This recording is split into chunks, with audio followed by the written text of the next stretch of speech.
Hey guys, what's up? We're going to see a couple coincidences here that you can find on the sirbacon.org website. But yeah, it's really amazing stuff confirming all the Bacon Shakespeare facts, not just quotes, but life events.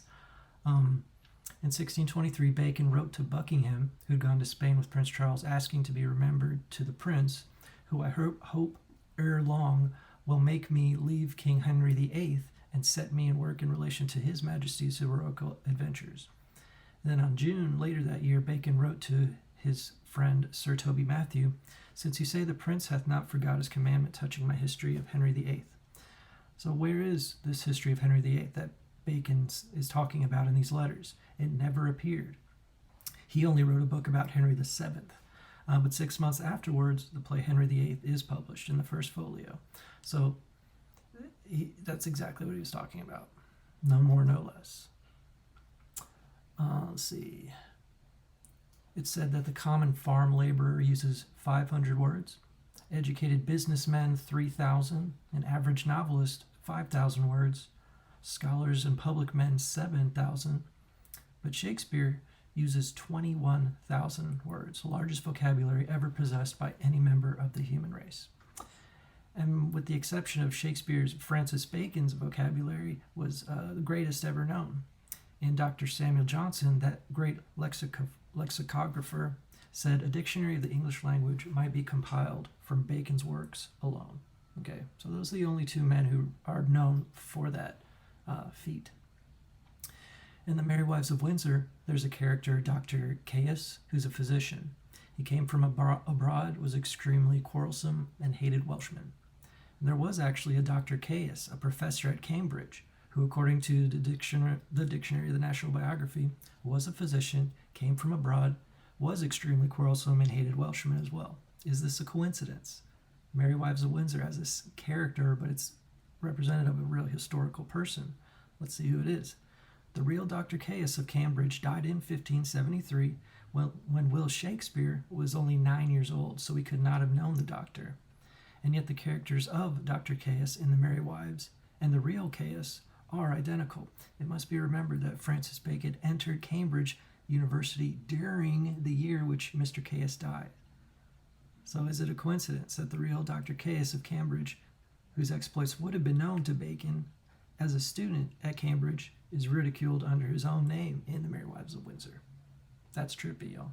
Just, how could the real Shakespeare know about him if he was 9 years old? Bacon actually knew of him. He was in the same school when he was there. This one is great, dude, because it's weird how Shakespeare dedicates poems to Francis Bacon's friends, literally. Shakespeare's Venus and Adonis was published in 1593 and dedicated to the Earl of Southampton. Will Shakespeare in 1593 would be 29 years old and had only recently arrived in London.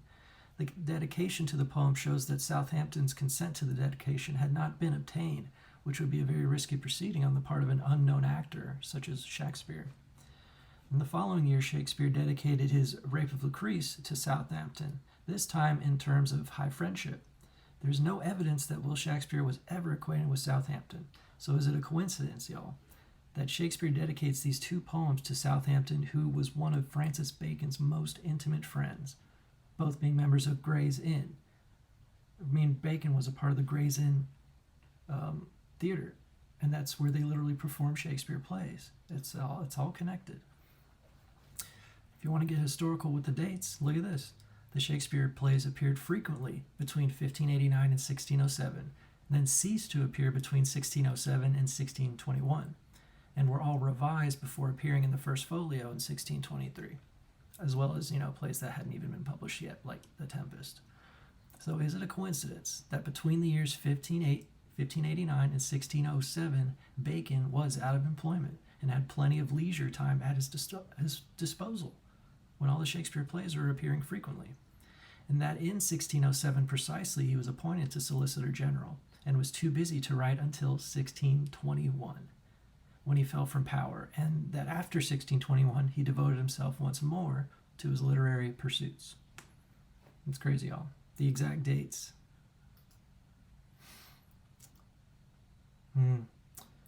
Bacon in 1600 wrote to Queen Elizabeth that his mother was much worn.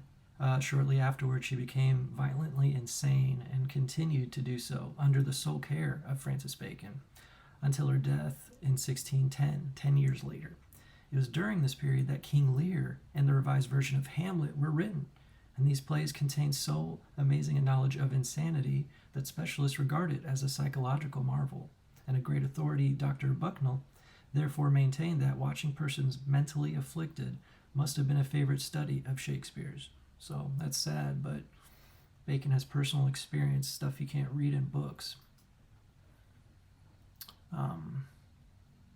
This guy boldly said Bacon wasted a lot of years of his life on such study that's not worthy of him. But nothing published by Bacon under his own name may be considered unworthy.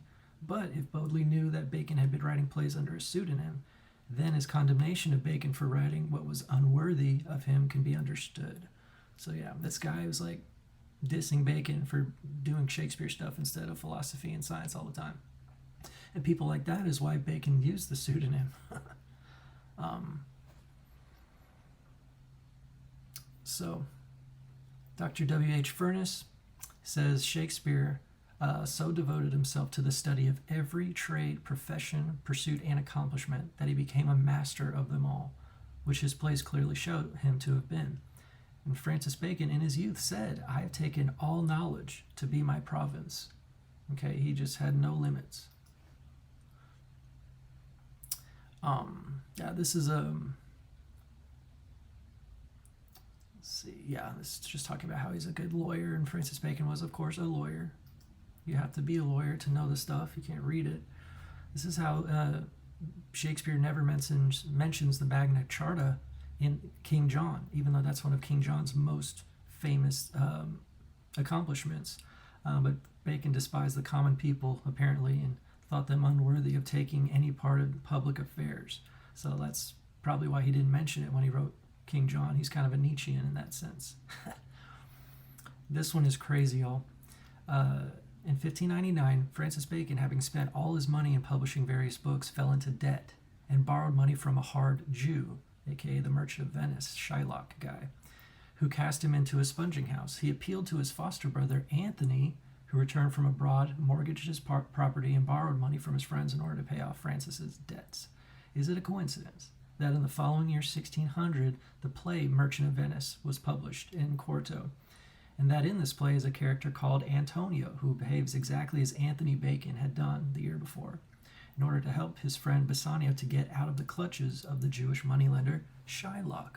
Merchant of Venice is biographical of Bacon's life, but he still showed the human element. That's what's brilliant about the play. It's like, it's about Jews, but it's about people, despite your culture.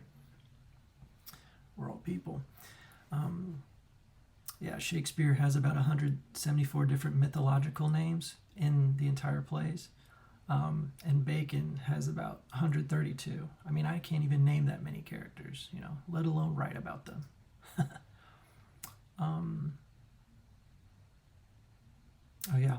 One of the first Shakespeare historical dramas, Henry VI, which bears unmistakable marks of immaturity of a great genius. In regards to this, Samuel Taylor Coleridge says, "A young author's first work almost always bespeaks his recent pursuits." So is it a coincidence that in this play, 30 scenes are laid in London, where Francis Bacon was born, 3 are in St. Albans, where he was brought up, 20 are laid in France, and in those provinces in France, which he visited when he was 17 years of age. 1 is laid in the Temple, an institution for lawyers closely associated with Gray's Inn, where he had rooms, and 1 is in the Houses of Parliament, which he had entered as a member at the age of 33. If it was Shakespeare, Will Shakespeare, was born in Stratford. Where is Stratford ever mentioned in the plays? Nowhere. St. Albans is referenced about 20 times, I think. Okay, this is a crazy one, y'all. In the play Love's Labour's Lost, there's 2 characters, Barone and Domain. So is it a coincidence that the passport of Anthony Bacon, his brother, dated September 27th, 1586, now in the British Museum, is signed by Marshal Barone, and the passport for Peter Brown, messenger to Bacon, dated July 26, is signed by Dumaine. So why should Will Shakespeare of Stratford choose as the names of two characters in this play the names of two men who signed these passports? Well, because it's Bacon and his brother sharing an inside joke. You know, those are Byron, and Dumaine. Then we hear Byron and Dumaine as their fake names. It's just weird that they're together, the two most obscure names ever, but happen to be on their passports. And of course, the Cervantes thing, where Cervantes died April 23rd, 1616, as well as Shakespeare, but technically Shakespeare died May 3rd, since the Gregorian calendar is 13 days ahead of the Julian calendar. But it's still fishy, though, because of the whole Don Quixote things and the ciphers I just found out. Oh yeah, black metal hates Bible. Black metal worships biblical character Satan. Anyway, just making fun of them. Let's see, yeah, more Don Quixote AI art. So fun. So fun. Play scene fragment. Henry IV, letter from Francis Bacon. You tell me. Same handwriting? Yes, sir. Here's a good one I got from this cool book, Jesus Code by Y.H.S. Boone. Clearly a pseudonym. Messiah in the Greek, in this specific passage, in John 6, I believe, is 506, and Christ is 1480, which makes 1986. So Messiah and Christ, 1986. Jesus is 888, of course, so just divide the two. 1986 divided by 888. Christ Messiah divided by Jesus. You get 2.2364, which is basically the square root of pi up to 3 digits after the dot. 2.236. So that's just another way. Whoever's hiding math, I don't know if it's secret societies and God or just God, but it definitely isn't just secret societies. Ryan Plaster showed me this in one of his videos, and it was a really cool interview he did with Ghosts of Bacon YouTube channel. Moses has nothing written on the tablet, and he's holding a spear instead of a shepherd's staff. Why would Moses ever hold a spear? That's not biblical at all, because it represents Shakespeare not being the true writer, but instead the guy with the pen on the right, Francis Bacon, right here. Because as we know, Manly P. Hall confirmed in The Secret Teachings of All Ages, Francis Bacon was given the King James Bible 1610 by King James to edit for a year, and then they release it 1611. You can see Jacob Catt's famous engraving titled Lampado Trado, depicting John Dee passing the Rosicrucian lamp of light to a young Francis Bacon over an open grave. I mean, how much more symbolic can you get? John Dee was Bacon's mentor. They're both hiding ciphers of wisdom and occult esoteric knowledge in the plays, their own works, the works under their pseudonyms, the King James Bible, and you can see how, again, Francis Bacon is standing with the right angle. His toes are facing 90 degrees apart because they're obsessed with the right angle and the Pythagorean triangle and stuff like that. But yeah, anyway, more fun stuff. Life means something, and if Bacon is the founder of Freemasonry, then it's very interesting to study the plays in that light and see all these kind of hidden things within them. Yeah, I'll take it easy.